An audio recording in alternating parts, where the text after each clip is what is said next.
ये स्टूडेंट्स, सबसे पहले मैं आपसे यही कहूँगा कि जिन्होंने अभी तक सब्सक्राइब नहीं किया तो प्लीज़ सब्सक्राइब कर ले। मैंने क्लास 9 से रिलेटेड बहुत सारी वीडियो बनाई है और भी सब्जेक्ट की बनाऊंगा।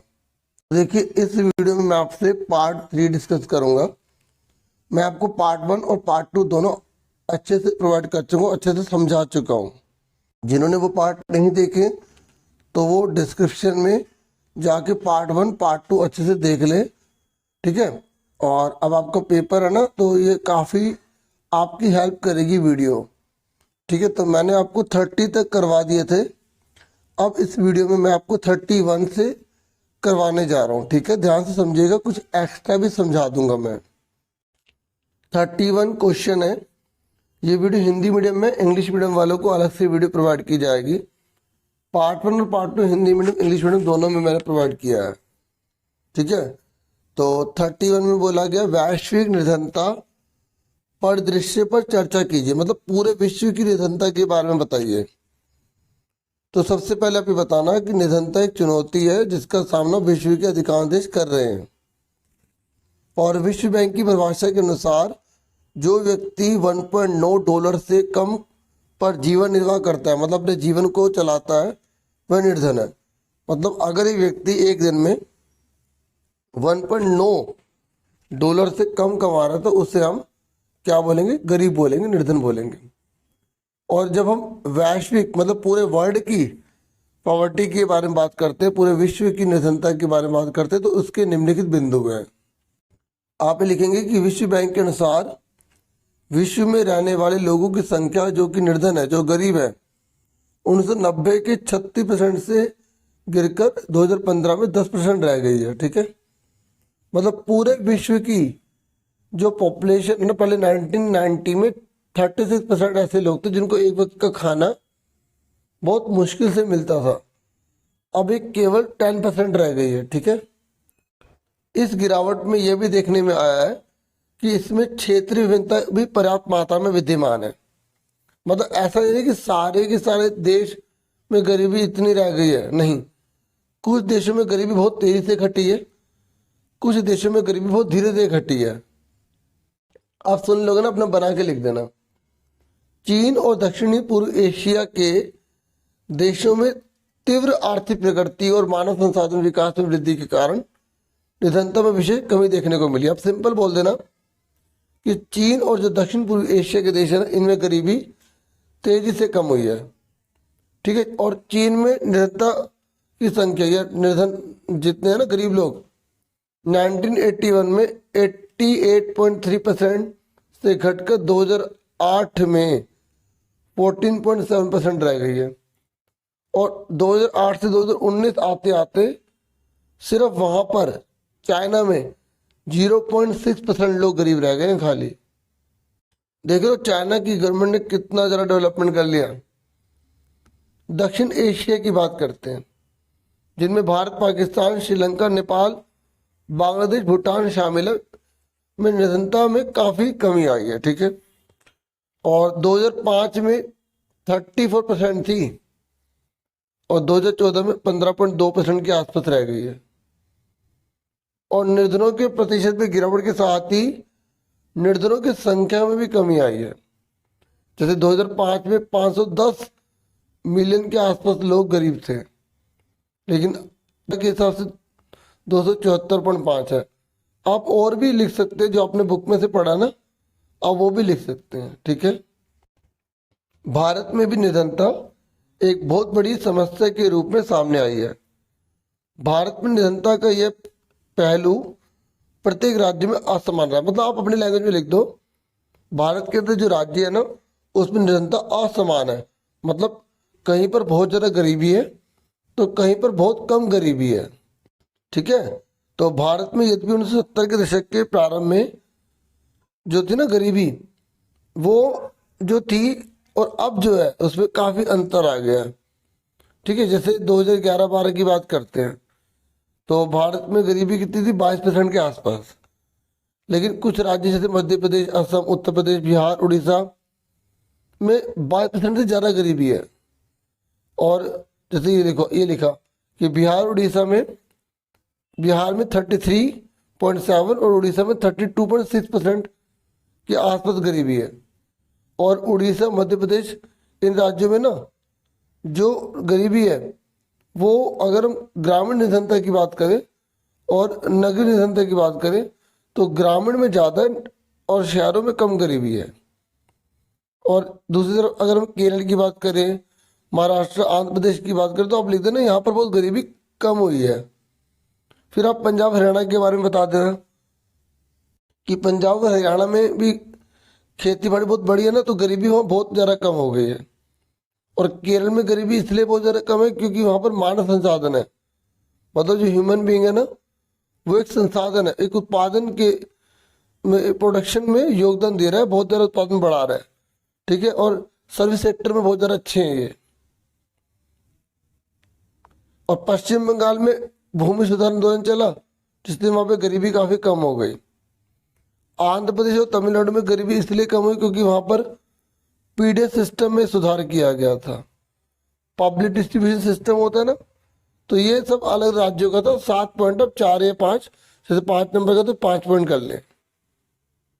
और बाकी अपनी जो बुक से पढ़े वो भी कर सकते हैं। ठीक है, उष्णकटिबंधीय वर्षा वनों के बारे में बताइए। देखिए जो वनस्पति है ना उसके आपको सभी प्रकार पता होने चाहिए।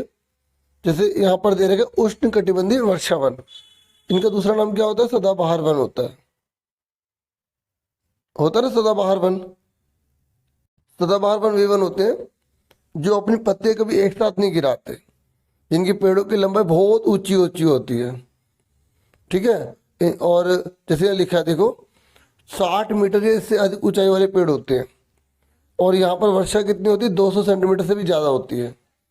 आप ये मेन पॉइंट्स, और देखो एसएसटी का जब पेपर दोगे तो पॉइंट्स में लिखोगे तभी मार्क्स सबको अच्छे मिलेंगे।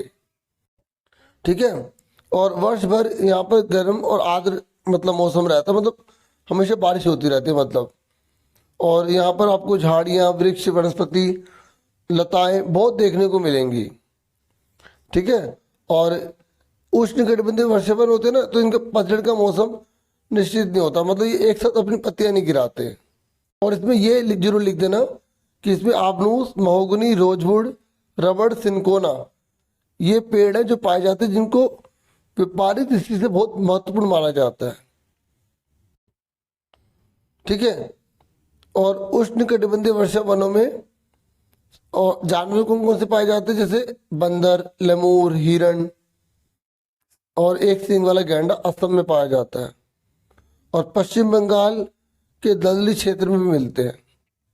ठीक है, देखो आप अगर उष्णकटिबंधीय पर्णपाती वन के बारे में बताना चाहते हैं ना तो 5 पॉइंट मोटे मोटे याद कर लो कि यहाँ पर वर्षा बहुत ज़्यादा होती है। आप बता देना कि यहाँ पर पेड़ों की लंबाई 60 मीटर से ऊपर होती है। और ये आप बता देना कि यहाँ पर जो मुख्य रूप से पेड़ पाए जाते हैं ना, आबनूस, महोगनी, रोजवुड, सिंकोना, ये आप बता देना। और जानवर की बात करें तो एक सींग वाला गैंडा, बंदर, लेमूर, कोमा लगा लेना है। ठीक है, हाथी, ये पाए जाते हैं। ठीक है, और इन सब के अतिरिक्त इन जंगलों में कई प्रकार के पक्षी जैसे चमगादड़ और कई रेंगने वाले जो जानवर है वो पाए जाते हैं। अब अथवा है कि अगर आप ऊपर वाला नहीं करते तो आप नीचे वाला भी कर सकते हैं। ये कह रहा है कंटीले वन और झाड़ियों के बारे में बताइए। तो आप बताएंगे कि भारतीय वनस्पति का एक प्रमुख भाग कंटीले वन और झाड़ियाँ भी हैं। और आप जानते हैं कंटीले वन कहाँ पाए जाते हैं? जहाँ पर बारिश बहुत कम होती है ना। तो आप बता देना जहाँ पर 50 सेंटीमीटर या 70 सेंटीमीटर से कम बारिश होती है ना, वहाँ पर ये पाए जाते हैं। जैसे अगर किसी बच्चे ने 50 भी लिख दिया तब भी गलत नहीं है। ठीक है, ओके। और इनमें कौन कौन से क्षेत्र हैं? जैसे गुजरात, राजस्थान, छत्तीसगढ़, मध्य प्रदेश, उत्तर प्रदेश, हरियाणा, इन सब राज्यों में, कुछ इलाकों में। ठीक है, और अगर आपसे पूछेगा इसकी वनस्पति कौन सी है तो अकासिया है, खजूर है, ठीक है, यूफोर्बिया है, नागफनी है। और इन वनों के वृक्ष बिखरे हुए होते हैं और इनकी जड़ें लंबी और जल की तलाश में चारों ओर फैल जाती हैं, क्योंकि इन्हें पानी की बहुत जरूरत होती है ना, वहाँ पानी नहीं होता लगातार। ठीक है, और शुष्क भागों में झाड़ियाँ और कटीले पादप पाए जाते हैं यहाँ पर। ठीक है। और इन जंगलों में सामान्यतः चूहे, खरगोश, लोमड़ी, भेड़िया, शेर, सिंह, जंगली गधा, घोड़े और ऊंट पाए जाते हैं। फिर ये कह रहा है कार्ल मार्क्स के प्रमुख विचारों की व्याख्या कीजिए। कार्ल मार्क्स के बारे में बताइए। तो ये कार्ल मार्क्स एक बहुत ही महत्वपूर्ण और प्रमुख राजनीतिक विचारक माने जाते हैं। ठीक है। और जिन्होंने साम्यवाद से संबंधित विभिन्न विचार प्रस्तुत किए हैं। देखो याद रख लो, अगर आपसे कार्ल मार्क्स के बारे में पूछेगा तो आप बता देना इन्होंने साम्यवाद की बात करी है। ये एक पॉलिटिशियन जो फिलॉसफी होती है उसके बारे में इन्होंने बताया है, राजनीतिक विचारक थे ये। ठीक है। इन्होंने मेन क्या बातें बताई। मार्क्स ये कहते थे कि औद्योगिक समाज पूंजीवाद समाज है, मतलब ये अधिक पैसे के लिए और खुद ही अपने बारे में सोचता रहता है। ठीक है। मतलब जो मजदूर है ना, मजदूर वो केवल मेहनत करते रहते हैं और ये पूंजीपति उसका मुनाफा उठाते रहते हैं। आप बना के लिख देना पॉइंट्स में। ठीक है। मतलब कार्ल मार्क्स की विचारधारा क्या थी कि मजदूर दबता चला जाता है और पूंजीपति उनकी मेहनत से मुनाफा कमाते चले जाते हैं, असली काम मजदूर ही कर रहे हैं, मतलब उनका ये कहना है। मार्क्स ने निष्कर्ष निकाला था कि जब तक ये निजी पूंजीपति इस तरह मुनाफे को इकट्ठा करते जाएंगे ना, तब तक मजदूरों की स्थिति अच्छी नहीं होगी। मतलब उनका मुनाफा सभी के लिए लगना चाहिए, मजदूरों के विकास के लिए भी लगना चाहिए, ये कहना चाहते थे मार्क्स। मार्क्स चाहते थे कि मजदूरों की स्थिति में सुधार होना चाहिए और ऐसा नहीं होना चाहिए कि जो पूंजीवादी जो लोग हैं वो अपनी संपत्ति को अपने कब्जे में कर लें। वो एक समाजी व्यवस्था होनी चाहिए, उसके कंट्रोल में होनी चाहिए, उसका हक सभी को मिलना चाहिए। मतलब कुल मिला के आप समझ गए ना कि वो ये चाहते थे कि जो पूंजीवादी शोषण करते हैं ना मजदूरों का, वो नहीं होना चाहिए। ठीक है। वो एक ऐसा समाज बनाना चाहते थे जिसमें सभी को उसका हक मिले। ठीक है। और अमीर अमीर ना हो, मतलब वो पूंजीवाद के खिलाफ थे। देखिए मैं क्वेश्चन नंबर ये और वाला पढ़ रहा हूँ कि रूस में स्टालिन का सामूहिकीकरण कार्यक्रम कैसे लागू किया गया। ठीक है। देखो इसके नुकसान भी हुए थे। तो नियोजित अर्थव्यवस्था का शुरुआती दौर खेती के सामूहिकीकरण से पैदा हुई तबाही से जुड़ा हुआ था। ये जो नियोजित अर्थव्यवस्था है ना, मतलब ऐसी अर्थव्यवस्था की क्या करना है कैसे करना है उसके लिए पहले से योजना बनाई जाती थी।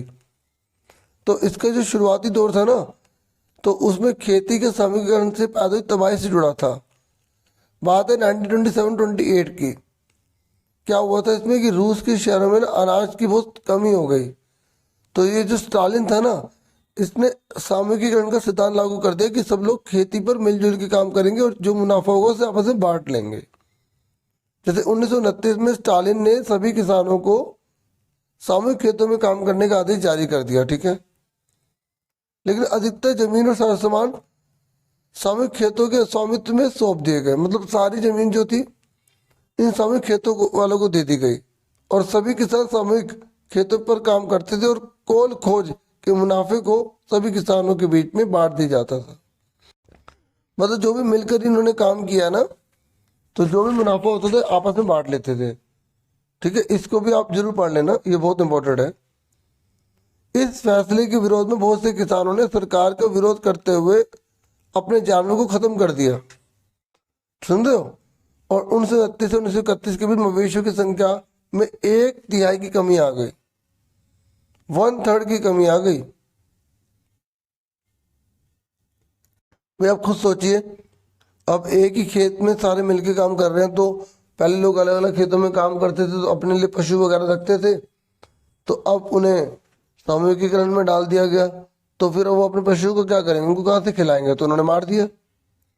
सामूहिकीकरण का विरोध करने वाले लोगों को सख्त सजा दी जाती थी और स्टालिन बहुत सख्त सजा देता था इन लोगों को और बहुत सारे लोगों को देश से निकाल दिया गया था और उनका निर्वासन कर दिया गया। मतलब उस यहाँ से अलग भेज देना कहीं और। ठीक है। और सामूहिकीकरण का विरोध करने वाले किसानों का कहना था कि वे ना तो अमीर है और ना ही समाजवाद के विरोधी है, वे बस विभिन्न कारणों से सामूहिक खेतों में काम करना नहीं चाहते। मतलब जो अमीर नहीं थे ना उन्होंने भी विरोध किया, क्योंकि स्टालिन तो ये चाहता था ना कि सब बड़े बड़े जितने भी अमीर लोग हैं उन सबकी जमीन ले ली जाए। लेकिन बहुत से लोग गरीब भी थे तो भी वो समीकरण में काम नहीं करना चाहते, वो अपने को अलग रखना चाहते थे।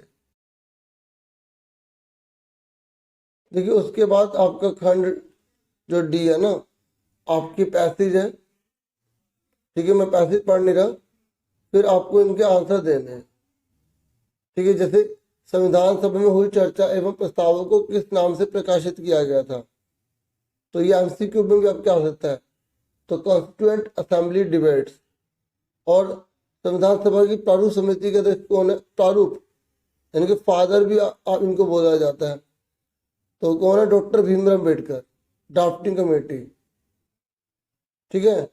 संविधान की व्याख्या के लिए किस दस्तावेज का उपयोग किया जाता है, तो संविधान की व्याख्या के लिए कॉन्स्टिट्यूट असेंबली डिबेट नामक दस्तावेज का प्रयोग किया जाता है, क्योंकि यह दस्तावेज संविधान के विभिन्न प्रावधानों के पीछे की सोच, ये एक बार है, और तर्क को उचित रूप में प्रस्तुत करता है। फिर एक और पैसेज है, ठीक है, फिर आपसे पूछा गया है पैसेज में से आंसर ढूंढने हैं। जैकोबिन क्लब का नेता कौन था, मैक्सिमिलियन रोबेस्पियर, ठीक है। जैकोबिन की लाल टोपी किसका प्रतीक थी, स्वतंत्रता का। तो ये भी पढ़ देता हूँ, फ्रांसीसी समाज में जैकोबिन क्लब का क्या महत्व था। देखो अलग से भी क्वेश्चन आते थे जैकोबिन के बारे में। तो जैकोबिन क्लब के सदस्यों में समाज के कम समृद्ध वर्ग के लोग शामिल थे, और ये क्लब कुलीन वर्गों के विरुद्ध था, ठीक है। और फ्रांस में इस क्लब में लोगों को एकजुट करने का प्रयास किया गया, तो कुलीन वर्ग के विरुद्ध संघर्ष के लिए आधार तैयार कर रहे थे इस जैकोबिन क्लब के अंदर। फिर एक और पैसेज आएगी, ठीक है। तो पश्चिम से पूर्व तक हिमालय का वर्गीकरण किस आधार पर किया जाता है, पश्चिम से पूर्व तक हिमालय का वर्गीकरण नदी घाटियों की सीमाओं के आधार पर किया जाता है।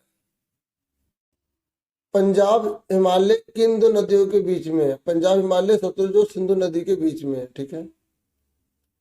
पूर्वी पहाड़ियों की कोई दो विशेषता बताइए, तो आप बता दो ये पहाड़ियां मजबूत बलुआ पत्थर से बनी है, और मतलब अवसादी शैल है इसमें, मतलब इसमें अवसादी शैल है। ये पहाड़ियां घने जंगलों से ढकी है तथा अधिकतर समांतर श्रृंखला एवं घाटियों के रूप में फैली है। अब देखिए मैप वर्क, ठीक है। तो मैप वर्क में बोला एक मित्र राष्ट्रीय छाटी है, तो आपको यहाँ पर बताना है ये मित्र राष्ट्रीय कौन सा है, और धुरी राष्ट्रीय छाटना है इसमें। देखिए मैप वाली एक वीडियो प्रोवाइड किया, तो आप जरूर वो देख लेना। ये ब्रिटेन है, ये मित्र राष्ट्र है, और यहाँ पर इटली है, ये हो गया आपका, देख लो इधर ये रहा, और ये इटली है, ठीक है। अब दूसरा यहाँ पर देखो, हिमाचल प्रदेश, अनायमुड़ी, बिहार, कोंकण और वूलर झील आपको भरनी है मैप में। तो ये देखो ये यहाँ पर वूलर झील है, ये कोंकण, ये हो गया बिहार, और ये हो गया हिमाचल, ये हो गया वूलर झील, है ना, ये तो बता दी मैंने। अब जो बच्चे देख नहीं सकते, हिमालय प्रदेश राज्य की राजधानी का नाम बताना, शिमला। उस राज्य केंद्र प्रदेश का नाम बताइए जहां देहरादून है, उत्तराखंड। प्रथम विश्व युद्ध कब समाप्त हुआ, 1918। द्वितीय विश्व युद्ध कब समाप्त हुआ, 1945। उस राज्य केंद्र शासित प्रदेश का नाम बताइए जहां वूलर झील है, जम्मू और कश्मीर। और छत्तीसगढ़ राज्य की राजधानी का नाम बताइए, रायपुर। तो इस तरीके से मैंने आपको पूरा पेपर समझा दिया। इम्पोर्टेंट क्वेश्चन की 10 वीडियो भी बनाई थी, और भी बहुत सारी वीडियोस बना रखी है। आप SST ASC स्टार्टर लिखेंगे ना, तो जो मेरा पुराना वाला चैनल है उससे आप आराम से बहुत सारी वीडियो देख सकते हो। 2 साल पहले के पेपर हैं, बहुत सारी चीज़ें हैं, ठीक है। थोड़ी सी आपको मेहनत करनी पड़ेगी, बहुत सारी वीडियो से बहुत अच्छा आप स्कोर कर सकते हैं। और जो नए चैनल बना रखे उस पर तो मैंने डाली रखी 10-12 वीडियो SST की होंगी। Thank you for watching and listening carefully. All the best मेरी तरफ से आप सबको।